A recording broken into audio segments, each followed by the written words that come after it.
પતંગ રસિયાઓને પતંગ ઉત્સવની આતુરતાપૂર્વક રાહ છે અને ત્યારે બીજી તરફ અબોલ પક્ષીઓને ઘાતક દોરીથી બચાવવાની પણ કવાયત શરૂ કરાઈ છે। ઉત્તરાયણમાં ઘાયલ થતા સૌથી વધુ પક્ષીઓ માટે કરુણા હેલ્પલાઇન દ્વારા 13 જેટલી એમ્બ્યુલન્સ દોડાવવામાં આવશે। આ એમ્બ્યુલન્સ પાલડી, વાડજ, સાબરમતી, બાપુનગર સહિત અલગ અલગ જગ્યાએ ગોઠવવામાં આવશે।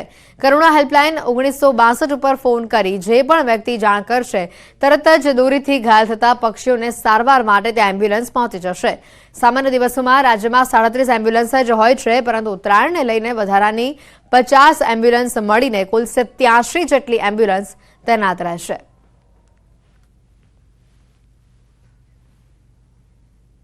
પતંગ ચગાવવાની મજા જે પતંગ રસિકોની હોય છે તે પતંગ ચગાવવાની મજા અબોલ પક્ષીઓ માટે સજારૂપ સાબિત થતી હોય છે અને તેને લઈને રાજ્ય સરકાર દ્વારા હજારો ઘાયલ થતા પક્ષીઓ જે છે તેઓ માટે કરુણા અભિયાન અંતર્ગત એમ્બ્યુલન્સ સેવા શરૂ કરવામાં આવી છે। આપ જે આ દ્રશ્ય જોઈ શકો છો કે અમદાવાદના મકરબા વિસ્તારમાં હાલ અમે છીએ અને આ પ્રકારની એમ્બ્યુલન્સ જે છે કરુણા એનિમલ એમ્બ્યુલન્સ જે છે તે વ્યવસ્થા કરવામાં આવી છે। અમદાવાદમાં સામાન્ય દિવસોમાં 3 જેટલી એમ્બ્યુલન્સ જે છે તે તૈનાત રહેતી હોય છે, પરંતુ ખાસ ઉત્તરાયણના તહેવારને ધ્યાનમાં રાખી અને વધારાની 10 એમ્બ્યુલન્સ જે છે તે ડેપ્યુટ કરવામાં આવી છે, એટલે કે શહેરના અલગ અલગ વિસ્તારમાં 10 જેટલી એમ્બ્યુલન્સ જે છે તે પણ વધારાની જે છે એટલે કે કુલ 13 એમ્બ્યુલન્સ જે છે તે તૈનાત રહેશે અને જ્યાંથી પણ જે કરુણા અભિયાનનો હેલ્પલાઇન નંબર છે 1962 તેના પર કોઈ પણ વ્યક્તિ કોલ કરશે કે તરત જ આ એમ્બ્યુલન્સ જે છે તે સ્થળે પહોંચી જશે અને એ ઘાયલ થયેલા પક્ષીને ઝડપથી સારવાર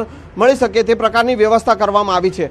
રાજ્યમાં સામાન્ય દિવસોમાં 37 જેટલી એમ્બ્યુલન્સ જે છે તે તૈનાત રહેતી હોય છે, પરંતુ રાજ્યમાં આ વખતે વધારાની 50 એમ્બ્યુલન્સ જે છે તે પણ ડિપ્લોય કરવામાં આવી છે, એટલે કે કુલ રાજ્યભરમાં 87 જેટલી એમ્બ્યુલન્સ જે છે તે કાર્યરત રહેશે અને કરુણા અભિયાનના જે હેલ્પલાઇન નંબર પર જે પણ વ્યક્તિ જે છે તે પક્ષીની સારવાર માટે હેલ્પલાઇનની મદદ લેશે અને એ પક્ષીને સારવાર ઝડપથી મળી રહે તે માટે આ પ્રકારની એમ્બ્યુલન્સ જે છે તે તૈનાત રાખવામાં આવી છે। કેમેરામેન હરીશ શર્મા સાથે સંજય ટાંક, ન્યૂઝ 18 ગુજરાતી, અમદાવાદ। સુરતમાં આંતરરાષ્ટ્રીય કાઇટ ફેસ્ટિવલનું આયોજન કરવામાં આવ્યું। ગુજરાત પ્રવાસન નિગમ અને એસએમસી દ્વારા આંતરરાષ્ટ્રીય કાઇટ ફેસ્ટિવલનું આયોજન કરવામાં આવ્યું। કાઇટ ફેસ્ટિવલમાં દેશ વિદેશના અનેક પતંગબાજોએ ભાગ લીધો। પતંગબાજોએ આકર્ષક પતંગ ચગાવી લોકોને મનોરંજન પૂરું પાડ્યું। પતંગ મહોત્સવને માણવા મોટી સંખ્યામાં સુરતી લાલાઓ ઉમટી પડ્યા।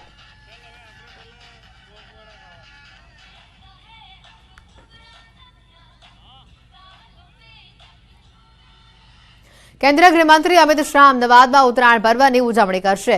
ત્યારે ઉત્તરાયણ પર્વ નિમિત્તે અમિત શાહને આવકારવા માટે મેમનગર આખું આતુર છે। અમિત શાહ મેમનગરમાં આવેલી શાંતિનિકેતન સોસાયટીમાં એચ બ્લોકના ધાબા ઉપર પતંગ ચગાવી ઉજવણી કરશે।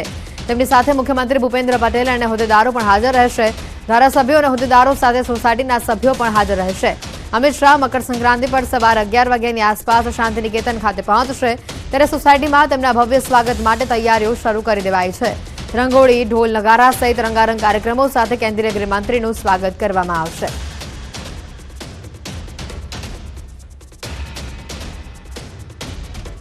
તૈયારીના ભાગરૂપે શાંતિનિકેતન પરિવારમાં સૌ નાના બાળકોથી લઈને મોટા વડીલો, દીકરીઓ, દીકરાઓ, બહેનો કાલના ડ્રેસ કોડમાં અલગ અલગ રીતના બાંધણીની સાડીઓ હોય, ટ્રેડિશનલ ડ્રેસ કોડ સાથે ઘડા લઈને દીકરીઓ સ્વાગત કરવાની છે। 50 દીકરીઓ માથે એમનો ઉત્સાહ છે। અલગ અલગ ગરબાની થીમ છે, મ્યુઝિકલ લાઈવ છે, પછી આપણે ઢોલ નગારા સાથે, નાસિક ઢોલ સાથે, છત્રીઓ સાથે બી એમને વધામણાનું કરવાનું છે।